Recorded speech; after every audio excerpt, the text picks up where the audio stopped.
On the envelope of the volume, I have a random generator. And without it, it's just a nice way to blend different parts of the song. Different unisons with slightly different pitch in different channels. That gives it really wide character. One saw wave and one square wave. They are detuned for about like 30 cents.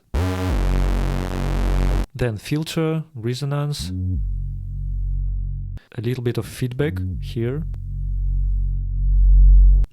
Then this delay is actually working like a filter. We have two filters, band pass and high pass. One of them is like sounding more in the left channel. The other one is on the right channel. They have different delay time.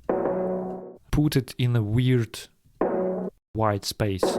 Usually you cut high frequencies just to make it sounds a bit more natural, but here I kind of leave them. And it creates this huge amount of space, and I mix the original with the super compressed signal.